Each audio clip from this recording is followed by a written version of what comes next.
ආයුබෝවන් සුබ දවසක් සියලු දෙනාටම ලස්සන හිමිදිරිය වැඩසටහන ආරම්භ කරන්න තමයි මේ සූදානම.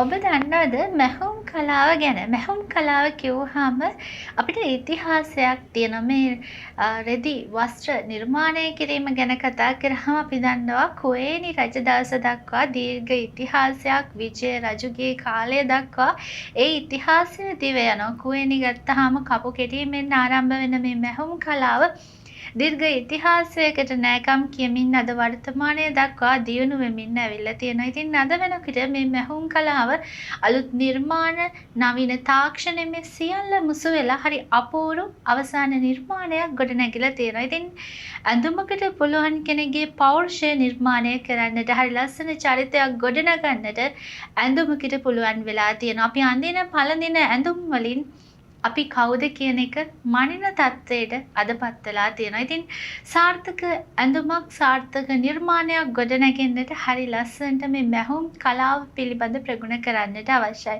ඇඳුමක් මහන්න අපි හැම කෙනෙක්ටම පුළුවන් වෙන්න පුළුවන්. හරි ක්‍රමානුකූලව නිවැරදිව ඊට අදාළ ක්‍රමවේදයන් ටෙක්නික් මේ සියල්ල යොදා ගනිමින් හරි ලස්සන සාර්ථක නිර්මාණයක් ගෙනෙන්න හැම කෙනෙක්ටම බෑ.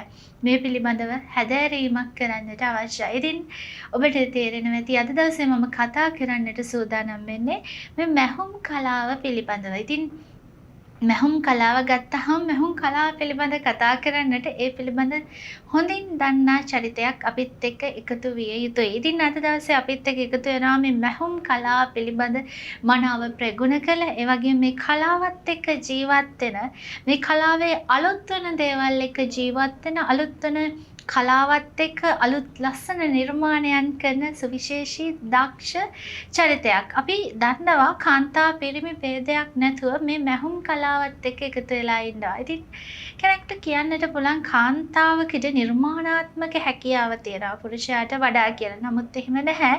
මේ නිර්මාණාත්මක හැකියාව කියන්නේ හැම කෙනෙක්ටම තියෙන දෙයක්. ඉතින් කාන්තාවකට පුළුවන් මේ මැහුම් කලාවත් එක්ක නිර්මාණාත්මක ශක්තිය තව තවත් වැඩි කරගන්නට. ඉතින් ඒ කලාව ප්‍රගුණ කර ඒ කලාවේ නියුතු දක්ෂ චරිතයක් අපිත් එක්ක අද දවසේ එකතු වෙලා ඉන්නවා. මනෝරා ක්ලෝතින් ආයතනයේ අධිපතිනිය සකුණි මන්දිර. ආයුබෝවන්. ඉතින් මුලින්ම කතා කරමු අපි ඔබ කොහොමද මේ කලාවට ප්‍රවිෂ්ඨ වීම සිද්ධ වුණේ කියලා. මම පාසල් අවසන් කරලා ඊට පස්සේ ගියා ඇඟලුම් කම්මලක සේවයට. ඊට පස්ව මැහුම් පන්තියකට ගිහිල්ලා ඒ පිළිබඳව හදාරලා ඊට පස්ව වසර 10ක් පමණ දැනට මේ ශාස්ත්‍රයේම වැඩ කරනවා. ඔබ කිව්වා වගේ යම් කාර්යයක් වෙන්න පුළුවන්, වෘත්තියක් වෙන්න පුළුවන්, ඕනෑම දෙයක් කරන්නට අපිට හිතුව පමණින් මේ දේවල් කරන්න හැකියාවක් නැහැ. අපිට මේ පිළිබඳව මන අවබෝධයක් ඒ වගේම හැදෑරීමක් අවශ්‍ය වෙනවා. ඉතින් අපි කතා කරන මේ මැහුම් කලාව කියන එක අපි දන්නවා දැන් දශක කිහිපයකට තිබූ ආකාරයට නෙමෙයි අද වෙනකොට තියෙන්නේ. මොකද අලුත් දේවල් මේ ශාස්ත්‍රයට එකතු වෙනවා. මැහුම් විතරක් නෙමෙයි ඕනෑම ශාස්ත්‍රයක් ගත්තත් ඒ හා සමානයි අලුත් දේවල් ශාස්ත්‍රයට එකතු වෙනවා. ඉතින් මැහුම් කලාව පිළිබඳ කතා කරද්දී ඔබ මං හිතන්නේ මේ ශාස්ත්‍රය අත්හුරුවත් එක්ක මේ දේවල් ඉගෙන ගැනීමත් එක්ක යම් දේවල් මුල් කාලේ තිබුණට වඩා අද වෙනකොට දේවල් ඔබට තියෙන්නට පුළුවන්. ඒ වගේම අලුත් දේවල් ඇවිල්ලා තියෙනවා. තාක්ෂණය තියෙනවා. දැන් තාක්ෂණය ගත්තත් අපි දන්නවා AI තාක්ෂණය. අද ගොඩක් දේවල් අපි ගනුදෙනු කරන හැම දෙයක්ම මේ AI තාක්ෂණයත් එක්ක තමයි මුසු වෙලා තියෙන්නේ. ඉතින් ඔබ කොහොමද එදා ඔබ මේ ශාස්ත්‍රයට ප්‍රවිෂ්ඨ වීමත් අද වෙනකොට ඔබ මේ ශාස්ත්‍රයේ ලොකු ගමනක් ඇවිල්ලා තියෙන. ඉතින් කොහොමද ඒ ගමන? අපි දන්නා හැම ගමනක්ම හරි සුන්දර නැහැ. ඔබේ ජීවිතෙත් ඒ හා සමානයි. අපි බලන් ඉන්න ප්‍රේක්ෂකයන් වෙනුවෙන් ඔබ ආපු ඒ ගමන මතක් කරමු. මම මුලින්ම මැහුම් ශාස්ත්‍රයට පිවිසෙනකොට ගොඩක් අමාරු වුණා. මම කිසිම දෙයක් දැනගෙන නෙවෙයි මැහුම් ශාස්ත්‍රයට ආවේ. මුලින් නම් ලොකු කැමැත්තක් තිබුණෙත් නැහැ. නමුත් මගේ තාත්තගෙත් අම්මගෙත් මඟ පෙන්වීම යටතේ මම ඒක කොහොම හරි කරගෙන ගියා. පස්සේ මට තේරුණා මැහුම් කියන්නේ ඇත්තටම සුන්දර කලාවක්. මිනිස්සෙගේ මනස සුවපත් කරන්නත් පුළුවන්. මෙහුම් කලාවට. මම පටන් ගත්ත කාලේ නම් ඇත්තටම අපිට ඉගෙන ගන්නකොට ලොකු පහසුකමක් තිබුණේ නැහැ. අපි අතින් ඇඳලා ඒ වගේම වයිට් බෝඩ් එකෙන් අපිට ගුරුවරුන් ඉගැන්නුවේ. නමුත් දැන් වෙනකොට ස්මාර්ට් බෝඩ් වලින් පැටර්න් ඇඳලා කම්පියුටර් වලින් ග්‍රේඩින් කරලා ඒ වගේ එතකොට දැන් AI වලිනුත් අපි පැටර්න් ආදනවා නිර්මාණය කරනවා. එතකොට ඉස්සර මැහුවේ අපි එක මැෂින් එකක් හෝ දෙකක්. නමුත් දැන් වෙනකොට මැෂින් වර්ග 10කින් පමණ අපි වැඩ කරනවා. එතකොට එක එක ස්ටයිල් හදනවා. දැන් මේ මොහොතේ ස්ටයිල් කියන දේ වෙනස් වෙනවා. ෆැෂන් කියන දේ වෙනස් වෙනවා. ඉස්සර අපි සාමාන්‍යයෙන් සායක් කියනකොට කිව්ලට් සායක්, ටයිට් සායක් විතරයි. නමුත් දැන් වෙනකොට සායක් අත්ගත්තොත් උදාහරණයක් වශයෙන් මේ සායවල් එක විදිහට පෑන්ට් වලින් හදනවා. සාය පෑන්ට් එක ඉස්සරහින් සාය. එතකොට ෆ්‍රොක් එකට සාය. එතකොට ස්කර්ට් එකයි බ්ලවුස් එකයි වෙන් කරලා ඒ වගේම එක ස්ටයිල් දැන් වෙනකොට අද වෙනකොට අපි දකිනවා ෂොප් වල තියෙනවා. එතකොට ඔන්ලයින් ස්ටෝර් වල අපි දකිනවා අලුත් ඩිසයින්. අපි ඒ පිළිබඳවත් අපේ මෙහුම් පාඨමාලාවෙන් හැම කෙනාටම කියලා දෙනවා. ඔව් දැන් අපි කතා කරපු කාරණාවත් එක මතක් කරන්න ඕන දෙයක් තමයි දැන් අපි අර ඉස්සර සාරිය ඇඳනේ. හැබැයි අද වෙනකොට මං හිතන්නේ ඒකත් ස්කර්ට් බ්ලවුස් දක්වා වෙනස් වෙලා තියෙනවා. අපි ඉස්සර අපේ යාර 6 ලොකු සාරියක් අපි ඇඳේ අතින්. එතකොට දැන් වෙනකොට ඒක අපි සාය වෙනම පොට වෙනම ඒ විදිහට නිර්මාණය වෙලා තියෙනවා. ඔව් ඉතින් හරි ලස්සන සුන්දර කලාවක් මෙහුම් කලාව කියන්නේ. මොකද ඒ කලාවට හුරු වුණ කෙනෙක්ට ඒ කලාවෙන් ඈත් වෙන්න හැකියාවක් නැහැ. මොකද අලුත් දේවල් හොයාගෙන යනවා. මොකද මෙහුම් කලාව කියන්නේ ලස්සන නිර්මාණයක් කරන්න පුළුවන් කලාවක්. ඉතින් අපි අද කතා කරේ මේ මෙහුම් කලාව පිළිබඳව. ඒ පිළිබඳව කතා කරේ එහි ශාස්ත්‍රයේ නියුතු ඒ පිළිබඳ දක්ෂ ප්‍රවීණ චරිතයක් එක්ක. ඒ වගේම තමයි දැන් මේ මෙහුම් කලාව පිළිබඳව කතා කරන්නට බොහෝ දේවල් තියෙනවා. ඉතින් ඒ පිළිබඳව කතා කරන්නට පෙර ආතුව අපි කෙටි විරාමයකට යන්න තමයි මේ සූදානම.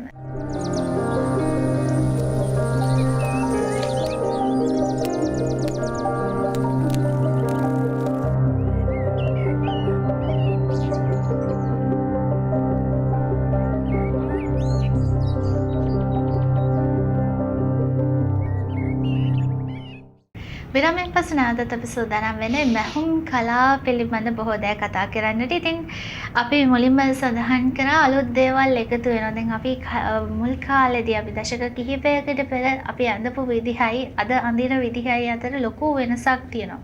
ඒක ඉදිරියටත් ඒ වෙනස සිද්ධ වෙනවා. මොකද අපි දැන් ස්කර්ට් බ්ලවුස් කිව්වහම බ්ලවුස් එක ගත්තහත් විවිධ විදිහයි. අපි අද අඳින බ්ලවුස් එක හෙට වෙද්දි තවත් අලුත් දේවල් එකතු වෙලා අලුත් ඩිසයින් ඇවිල්ලා මේක වෙනස් වෙලා තියෙනවා. ඉතින් අපි කතා කරමු මේ වෙනස් වෙන ඩිසයින් එක කොහොමද ඔබ මේ කලාවට හුරු වෙලා තියෙන්නේ? අපි මෙහෙම අපි දැන් ගිහිල්ලා අපි මෙහුම් පන්තික ඉගෙන ගන්නකොට අපිට උගන්වන්නේ සම්මත ක්‍රමයට. එතකොට ඕනෑම මෙහෙම පන්තියක උගන්වන්නේ සම්මත ක්‍රමයේ එකම විදිහ තමයි උගන්වන්නේ. එතකොට අපි තුල තියෙන්න ඕනේ අවබෝධයක් අපිට උගන්වනවා නම් බ්ලවුස් එකක් අපි ඒ බ්ලවුස් එක තවත් විදිහකට ඒ පැටර්න් එකම අරගෙන අපි වෙනස් කරලා අපි පුහුණුවීම් කරලා අත්දැකීම් ලබාගෙන අපි තුල තියෙන්න ඕනේ හොඳ අවබෝධයක් ෆැෂන් එක වෙනස් කරන්න. අපි දන්න ඕනම ෆැෂන් ඩිසයිනර් කෙනෙක් කරන්නේ එහෙම තමයි. කියන්නේ කවුරුත් උගන්වලවත් නෙවෙයි අපිම හොයාගෙන අපිම තමයි වෙනස් කරන්න ඕනේ. වෙනස් විදියට හිතන්න ඕනේ. වෙනස් විදියට හිතනකොට තමයි ඕනම දෙයක් අපිට කරන්න පුළුවන් සාර්ථකව. ඒ වගේම අත්දැකීම් තියෙන්න ඕනේ හොඳට. අපිම නිර්මාණය කරලා අත්දැකීම් ලබා ගන්න ඕනේ. අපි කරන ශාස්ත්‍රය ගැන කවුරුත්ම දන්නේ නැහැ. හැමෝම විවිධ ශාස්ත්‍රනේ ආදාරන්නේ. එතකොට අපි ගිහින් තව එක්කෙනෙක්ගෙන් ඇහුවොත් මගේ හිතේ මෙහෙම තියෙනවා මට මේ විදිහට කරගන්න ඕනේ උදව් කරන්න පුළුවන්ද කියලා ඇහුවට එහෙම අපේ හිතේ තියෙන දේ තව කෙනෙකුට නිර්මාණය කරන්න බෑ. අපිම තනියෙන්ම අපි පත්තර කොලයක් හරි අරගෙන මමත් එහෙමයි. මම මේක පටන් ගන්නකොට මමත් පත්තර කොළ අරගෙන ඒ වගේ තමයි මුලින්ම මම ෆැෂන් කියන දේ හොයාගත්තේ. එතකොට මමම නිර්මාණය කරපු දේවලුත් තියෙනවා. කියන්නේ අපි උගන්වන දේට අමතරව ඊට ගොඩක් එහාට ගිහිල්ලා අත්දැකීම් ලබාගෙන පුහුණු වීම කරලා ගොඩාක් කටුක අත්දැකීම් වලට මුහුණ දීලා රැයක් දවාලක් නැතුව ගොඩාක් අභියෝග වලට මුහුණ දීලා ඒ වගේ ලස්සන ෆැෂන් නිර්මාණය කරලා තියෙනවා. හැමෝම එහෙම වෙන්න ඕනේ. ඒ වගේම තමයි ඉතින් අපි ඕනෑම දෙයක් කරන්න කැප වෙන්න ඕනේ. කැපවීමක් නැත්නම් අපිට සාර්ථක ගමනක් නැහැ. ඉතින් ඔබ කිව්වා වගේ ඔබේ ඒ ගමන තුල අත්දැකීම් අපි බෙදා හදාගත්තොත් කොහොමද? මට ගොඩාක් අභියෝග වලට මුහුණ දෙන්න වුණා. ලොකුම අභියෝගේ තමයි මට පොඩි බබාලා දෙන්නෙක් ඉන්නවා. ඒ දෙන්නවත් බලාගෙන කරන එක තමයි ලොකුම අභියෝගේ උනේ. විශේෂයෙන්ම මගේ හස්බන්ඩ් එයා ලොකු කැපකිරීමක් කරනවා මම වෙනුවෙන් මගේ මේ ගමන සාර්ථක කරගන්න. අදත් මාත් එක්ක ආවේ එයාගේ ගොඩාක් බිසි දවසක්. ඉතින් එයා ඒ හැම වැඩක්ම නතර කරගෙන අද මාත් එක්කන් ආවේ මේ ගමනට. මගේ පස්සෙන් හැම දෙයකටම ඉන්නේ.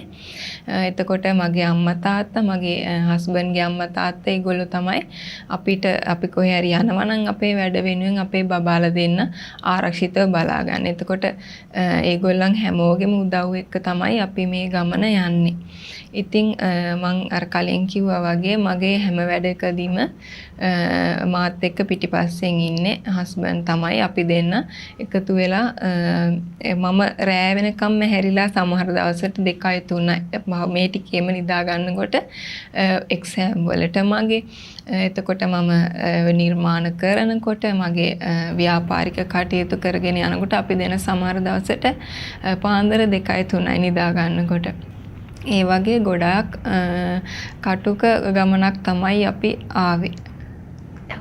ඉතින් අපිට සාර්ථක නිර්මාණයක් බිහි වෙන්නට ඒ වගේම අවසාන සාර්ථක ඵලයක් නිර්මාණය වෙන්නට බොහෝ දේවල් කැප කරන්නට වෙනවා. ඉතින් අලුතෙන් මේ ක්ෂේත්‍රයට ප්‍රවිෂ්ඨ වෙන කෙනෙක්ට ඔබ මෙහි ප්‍රවීණෙක් විදිහට මොන වගේ උපදේශක්ද දෙන්නේ? මට කියන්න තියෙන්නේ අත්හරින්න එපා. බාධක අනිවාර්යෙන්ම එනවා. ඕනම වැඩකදී බාධක එනවා. ඒත් අත්හරින්න එපා. මටත් තිබුණා මට බෑ කියලා මම අත්හරින්න ගියපු වතාවල් තිබුණා ගොඩක්. පස්සේ මම රෑවල් ගණනක් කල්පනා කරලා ඊට පස්සේ මේ යන ගමන හරියන්නේ නැහැ. මේ විදිහට නෙවෙයි යන්න ඕනේ. මම මෙහෙම කරන්නම ඕනේ. අනිවාර්යයෙන්ම මම කරන්න ඕනේ කියලා හිතලා තමයි කොච්චර බාධක දිමුණත් ආවේ. හැමෝම එහෙම වෙන්න ඕනේ. අතාරින්න එපා. අතෑරියොත් අපිට අපේ ගමන හොයාගන්න බෑ. මං කියන්නේ ඕනම ක්ෂේත්‍රයක වැඩ කරන කෙනෙකුට තමන් ඒකාකාරී දේවල් කරනවා නම් ඒකෙන් මිදිලා අනිවාර්යයෙන්ම වෙනස් දෙයක් කරන්න. කොච්චර මහන්සි වුණත් ඒක ගැන හිතන්න එපා. ඒකේ ප්‍රතිඵලය තියෙන ඉස්සරහට. දැන් නෙවෙයි. ඒ වගේම තමයි දැන් අර අපි කිව්වා වගේම දැන් කෙනෙක්ට මහුම් පිළිබඳව ඉගෙන ගන්න අවශ්‍ය නම් අපි යම් ක්ලාස් එකකට යමු. හැබැයි කෙනෙක්ට කියන්නට පුළුවන් අපි ක්ලාස් එකකින් මේ ඉගෙන ගන්න දේවල් පමණක් ප්‍රමාණවත් නැහැ කියලා.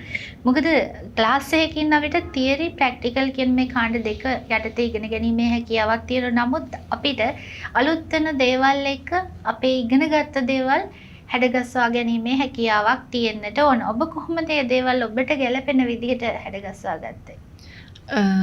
මෙහෙමයි. ඉස්සෙල්ලාම අපි ක්ලාස් එකකට ගියපුවාම මම කලින් කිව්වත් වගේ අපිට දෙන්නේ එකම සිලබස් එක. එතකොට අපිට එයාලා කියලා දෙනවා. අපිට ගුරුවරු අපිට උගන්වපු ගුරුවරු කියලා දුන්නා. ඔයාලා මේකම කරන්න එපා. මේ පැටර්න් එක මේ විදිහටත් කරලා බලන්න. එයාලා අපිට දුන්නා. ඒ කියන්නේ අපිට මේ අවබෝධය දුන්නා. මේ අවබෝධයත් එක්ක අපි නිර්මාණවලට හුරු වුණා. එතකොට මම කියන්නේ හැම කෙනාටම මැහුම් ඉගෙන ගන්න හැම කෙනාටම අලුත් විදිහට හිතන්න අපිට හිතන්න අමාරුයි නම් මුලින්ම අදහසක් ගන්න අපිට පුළුවන් ඔන්ලයින් ස්ටෝර් තියෙනවා අපිට. ඔය තේමු එතකොට Pinterest විශේෂයෙන්ම ඒ වගේ ඔන්ලයින් ස්ටෝර් දිහා බලලා ඒ වගේ තියෙනවා. ඇඳුම් පැටර්න් තියෙනවා. එතකොට ඒ පැටර්න් නිර්මාණය කරපු ග්‍රේඩින් වර්ග ඒ වගේ ඒවා තියෙනවා. එතකොට ඒවා බලලා හිතන්න පුරුදු වෙන්න. අඳින්න, කපන්න ඊට පස්සේ අපිට අඩු මිලට ගන්න පුළුවන් මැටීරියල් වර්ග, රෙදි වර්ග ගන්න තැන් තියෙනවා. ඒ වලට ගිහිල්ලා අරගෙන ඉස්සෙල්ලාම බලන්න. බලලා හදලා ඊට පස්සේ අවබෝධය ගන්න. නවත්තන්න නැතුව දිගටම කරගෙන යන එක තමයි මට කියන්න තියෙන්නේ. ඒගොල්ලන්ට දිගටම කරන්න. කරන අතේ හුරුව තමයි තියෙන්න ඕනේ. අපි අතට හුරු කරගන්න ඕනේ. අපි දැන් කපන එක, අඳින එක වුණත් අපි අතට හුරු කරගන්න ඕනේ. පත්තර කොළවල හරි කමන්නේ කපලා ඇඳලා අපිට ඒක හුරු වෙනකොට තමයි අර අපේ ඇඟට ඒක කාවදින්නේ. ඒ කියන්නේ අපි හිතලම විතර බෑ. ඔව් ඒ වගේම තමයි දැන් අර සමහර වෙලාවට තියෙනවා දැන් අපිට හිතෙන්න පුළුවන් දැන් අපි කියමුකෝ ෆ්‍රොක් එකක් කියලා ක්ලයන්ට් කෙනෙක් ඉල්ලනවා යම් මැටීරියල් අපි කියමු සිල්ක් මැටීරියල් එක කියලා. සමහර වෙලාවට තියෙනවා මේ ඇතම් මැටීරියල් වලින් ඒ නිර්මාණයන් කිරීමේ යම් අපහසුතාවයන්. මොකද ඒවා කට් කරගන්න ගියාම අපහසු වෙන මේ වගේ ප්‍රශ්න ගැටලු ගොඩක් තියෙනවා. ඉතින් මේ වගේ අලුතෙන් මේ ශාස්ත්‍රයට ප්‍රවිෂ්ඨ වෙච්ච කෙනෙකුට මේ වගේ ගැටලුවක් ඇති වුණොත් කොහොමද අපි ඊට අදාළව විසඳුම් සකසා ගන්න කියන කාරණා පිළිබඳව කතා කරන්න අවශ්‍ය වෙනවා. මොකද අලුතෙන් මේ ශාස්ත්‍රයට ප්‍රවිෂ්ඨ වෙන පිරිසක් බලාගෙන හිටියොත් මෙන්න මේ ප්‍රශ්නේ ඔවුන්ට ඇති වෙන්න පුළුවන්. ඉතින් මේ කාරණා පිළිබඳව කතා කරන්නට පෙර ආතුව අපි නැවතත් කෙටි විරාමයකට යන්න තමයි මේ සූදානම.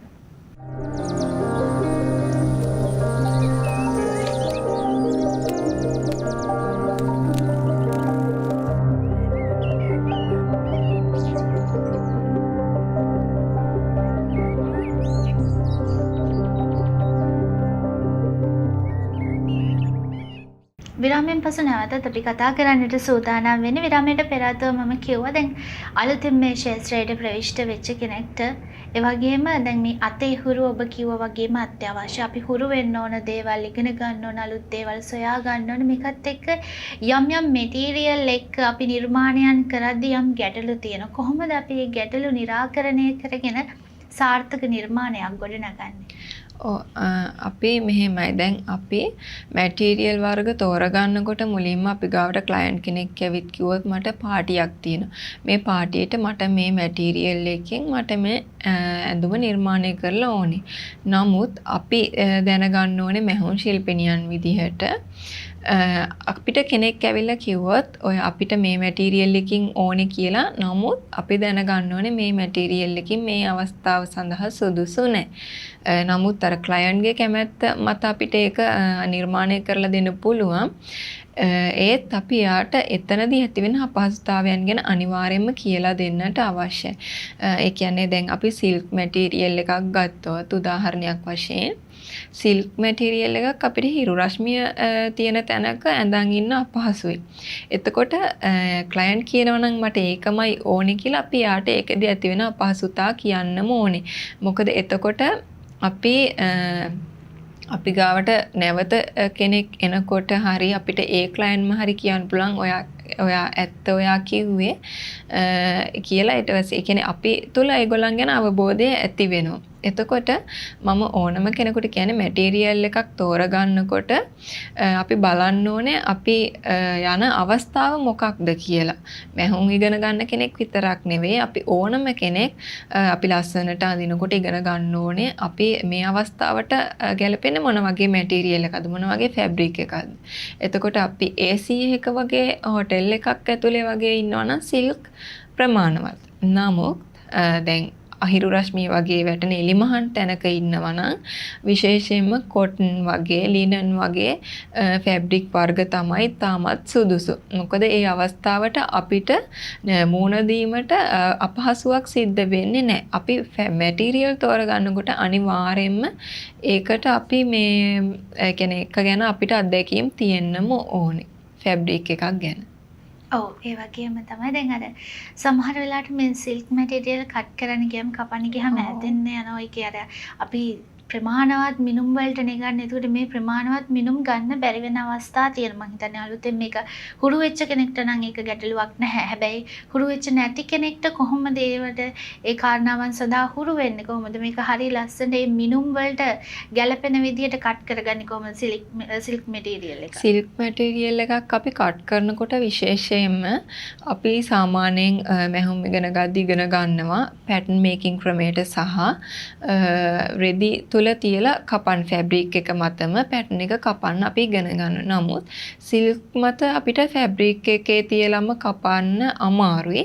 ඒකට අපි කරන්න ඕන පැටර්න් එක නිර්මාණය කරලා ඉන්පසුව අපිට සිනිඳු මතු පිටක් හෝ ඒ කියන්නේ එහා මෙහා රෙදි කෑල්ල නොයන විදිහට සිනිඳු මතු පිටක් තියලා අපි පින්ස් ගහලා වටේට ෆැබ්‍රික් එක එහා මෙහා නොයන විදිහට පැටර්න් එක තියලා ඊටාම කල්පනාකාරීව ඊටාම සීරුවෙන් කරන්න ඕනේ. හදිසි වෙන්න බෑ. එතකොට අපි සිසර් එක තෝරගන්නකොට සිසර් එකේ තියෙනවා එක සිසර් වර්ග තියෙනවා. එතකොට ඒ සිසර් වර්ගවල තියෙනවා දැටි නිකන් කඩතොළු වගේ තියෙනවා. අපි ඒක අනිවාර්යයෙන්ම බලලා අපි සිසර් එකේ තුඩ හොඳින් අත ගාලා බලලා ඒක අපිට තේරෙනවා නම් මේක සිල්ක් එකට හරියන්නේ නැහැ කියලා අපි අපේ තුල අවබෝධය තියෙන්න ඕන.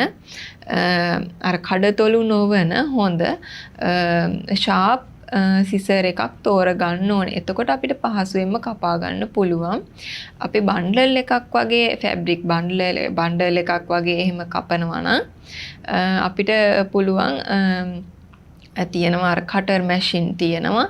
එතකොට කටර් මැෂින් එකෙන් අපිට කපා ගන්නකොට පහසුයි. කොහොමත් පහසුයි. අපි මොකද ෆැබ්‍රික් එක මත බර තියලා ෆැබ්‍රික් එහානෝ මෙහානෝ එන විදිහට තමයි අපි පින්ස් ගහලා වටේට කපා ගන්නේ. නමුත් සිසර් එකකින් එක රෙදි කෑල්ලක් හෝ දෙකක් කපනවා නම් අපි අර විදිහට සිසර් එක මොන වගේද කියන එකත් සහ අපේ කපන මතු පිට මොන වගේද කියන එක අනිවාර්යයෙන්ම බලන්න ඕන. ඔව් ඒ වගේම තමයි දැන් මේ කියපු කාරණා එක්ක දැන් මේ ෆීල්ඩ් එකට එන්න බලාගෙන ඇතිනේ පිරිසක් මම ඉගෙන ගන්න බලාගෙන ඉන්න පිරිසක් ඇතිනේ. ඒ වගේ අයට කොහොමද ඔබේ ඇකඩමි එකක් තියෙනවා කොහොමද සම්බන්ධ වෙන්නේ ඇකඩමි එකට? අපේ ඇකඩමිය මනෝරා සෝවින් ඇකඩමි දැනට ඔන්ලයින් හරහා පවත්වගෙන යනු ලබනවා. අපි අපේ කෝස් තියෙනවා ගැහැණු පාර්ශවයන් සඳහා වෙනම කෝස්, පිරිමි පාර්ශවයන්ගේ ඇඳුම් මැසීම ගැන වෙනම කෝස් තියෙනවා. එතකොට දැනට අපි කරගෙන යනවා ගැහැණු පාර්ශවය සඳහා නිර්මාණය වෙන ඇඳුම්. මේකෙදී අපි හැම ඇඳුමක් ගැනම කියලා දෙනවා. සායවල් ගැන බේසික්ස්, ඒ කියන්නේ ස්කර්ට් වර්ග බේසික් කිව්වහම අපි කිව්ලට්, ටයිට් වගේ එතකොට පෑන්ට් වර්ග short pant, long pant, kids ෆ්‍රොක්ස් කියලා දෙනවා. එතකොට ලේඩීස් ෆ්‍රොක්ස්, බ්ලවුස්, අවසානයේ සාරි ජැකට් කියලා දෙනවා. අපි මේකෙදිත් මුලින්ම කරන්නේ ලේසිම එකෙන් තමයි අපි පටන් ගන්න ෂෝට් පෑන්ට් එකෙන්. ඒ මොකද ව්‍යාපාර කරන්න බලාගෙන ඉන්නවා නම් කෙනෙක් ඒ කෙනාට පහසු වෙන විදිහට තමයි අපි මේ කෝස් එකේ සිලබස් එක නිර්මාණය කරලා තියෙන්නේ. එතකොට අද ක්ලාස් එකට සම්බන්ධ වෙලා හෙට ඉඳන් වුණත් එයාට ව්‍යාපාරයක් ආරම්භන්න පුළුවන් කුඩාවට ෂෝට් පෑන්ට් නිර්මාණය කරලා. එතකොට අපේ මාස 3ක කෝස් එක තමයි තියෙන්නේ. ඒ කෝස් එක අපේ හැම කෝස් එකක්ම ඉවරුණාපුවාම ඒ හා සම්බන්ධ ඉතාමත් වටිනා පාඨමාලාවක් තියෙනවා මාසයක. හැම කෝස් එකකට මේක අදාළයි. මාසයක නොමිලේ කියලා දෙන පාඨමාලාවක් තියෙනවා. අපි පහුගිය අගෝස්තු 15 වෙනිදා පටන් ගත්ත අලුත්ම අපේ පාඨමාලාව. ඒකෙදි අපි ඒ පාඨමාලාව මාස 3ක් පවත්වනවා. ඒ පාඨමාලාව ඉවර වෙලා අපි තව මාසයක කර්ටන් පාඨමාලාවක් නොමිලේම කියලා දෙනවා. එතකොට මේකෙදි අපි සිලබස් එකේ අපේ ලෙසන්ස් 10ක් තියෙනවා. ඊට අමතරව කර්ටන් පාඨමාලාව තියෙනවා. ඔව්.